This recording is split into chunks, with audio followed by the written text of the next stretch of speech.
Recently spoke with Congressman Doug Lamborn, ranking member of the Strategic Forces Subcommittee, about his priorities for hypersonic infrastructure and testing capabilities. Take a listen to our conversation. Congressman Lamborn, thanks for joining us.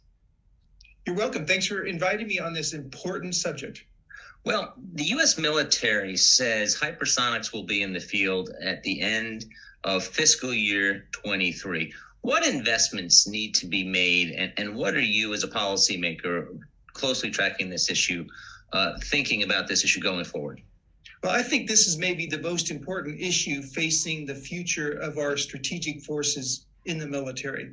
I'm glad that we are developing a strong consensus in both chambers and between both sides of the aisle.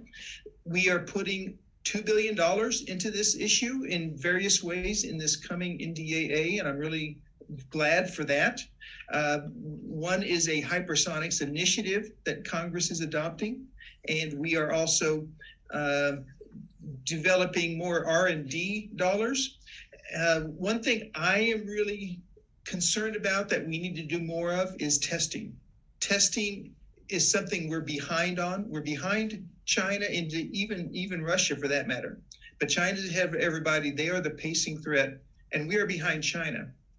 Well, why are we behind China? You know, I'm going to try to get to the bottom of that as to why we neglected this for 10 or more years. We were the leading technology developer in this area, and then we kind of dropped it as a country, thinking other things were higher priorities. I don't know if it was the global war on terror or counterterrorism or what the issue was, but certainly there's been a pivot in last couple of years toward major power competition. Maybe that's part of the reawakening of the need, but also just seeing how much China and Russia is doing in this area. It was a year ago that China did a round the world test of a hypersonic vehicle, and that really got everyone's attention. How bipartisan is this issue? You know, defense spending in general is a very tough, polarizing issue. Is there support on both sides of the aisle for this? There really is support on both sides of the aisle. We recognize that as a country, we are behind China, and even Russia for that matter. And this is not a good situation. Hypersonic vehicles, as you know, are those things that can fly 5 times or more times the speed of sound, 3,000 miles an hour or faster, and are maneuverable. So it's a whole new type of offensive capability.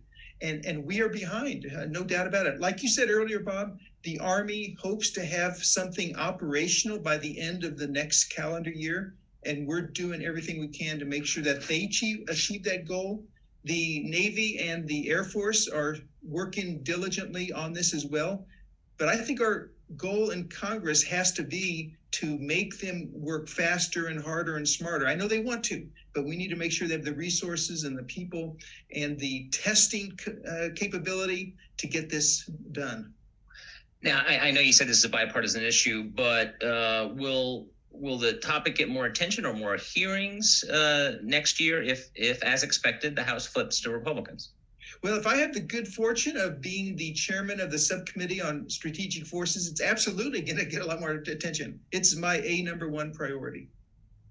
And what's the role, you've talked about the role of Congress. What about the role of stakeholders here and industry partnering with government? Because obviously this is the future here we're talking about, and national security and protecting the homeland.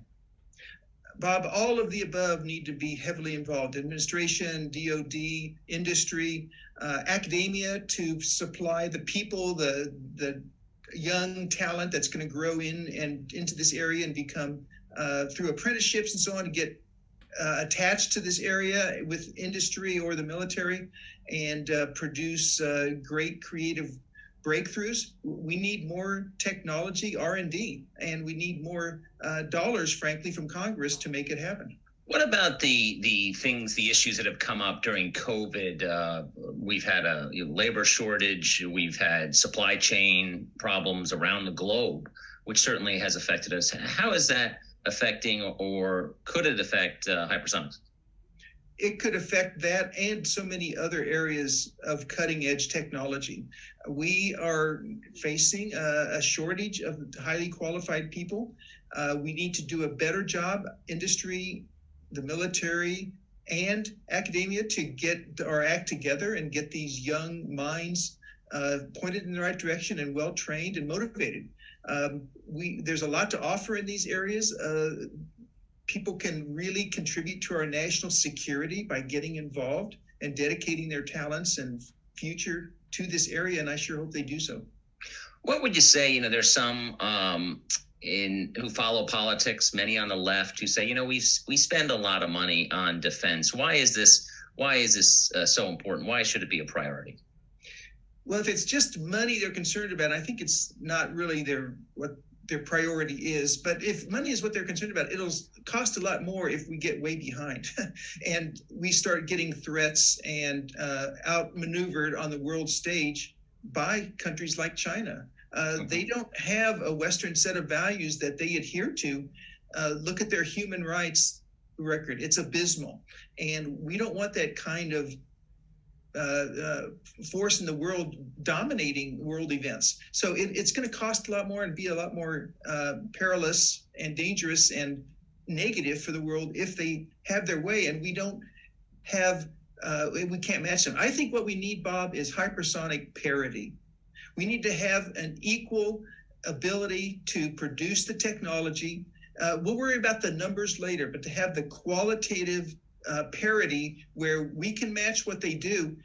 And rather than being destabilizing, I think that's actually the most stabilizing thing if we have parity. What about since China and Russia have made advances on hypersonics, how can we protect ourselves from their weapons?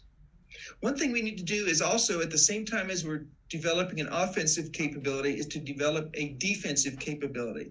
And I know that the Missile Defense Agency is working hard on this. We also are working to put into space a system of satellites, the HTBSS, hypersonic, hypersonic and ballistic tracking space sensor layer. We're going to have a couple of those satellites up in orbit, I believe, by next year, but it's going to take a whole constellation. But that'll be the beginning, because right now we don't really have the ability to adequately cover the tracking and the even the fire control when it comes to that of hypersonic vehicles. So we need to have the sensor layer in space, and we need to work on an interceptor vehicle. So Missile Defense Agency, I believe, is going to be working on a glide face interceptor, but this is really mostly on the books, on the drawing board right now. And do you think that kind of capability could be possible within the next couple, 5, 10 years? Bob, it's certainly my hope that we do have that defensive capability. Like I said earlier, I believe that is the most stabilizing thing, is that we have a defensive capability to go along with whatever offensive capability that we have. Is there anything you'd like to see more from the Biden administration on hypersonics? We need to just take this real seriously as a threat that we have to match. We have to do better at having testing capability, whether it's full body testing or whether it's component testing.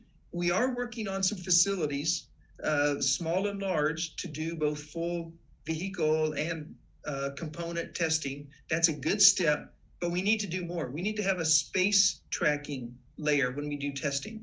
Right now, it's cumbersome through surface vessels on the ocean tracking these vehicles. That's cumbersome and expensive and not very flexible. So we need to have that as a testing capacity as well. Last question. How important is educating the American public here? I imagine a lot of people don't know what a hypersonic vehicle is. And I guess that would be highlighted perhaps in your hearings next year. Absolutely, absolutely. And I know people are concerned about this, but we just have to make it a priority. I'm glad that the Hill is reporting on this important issue. People like yourselves are getting involved. It's just something that we do have to educate the American people. China has been basically stealing a march on us in this area, and we can't let that continue. Congressman Lamborn, thanks for joining us today. Thank you.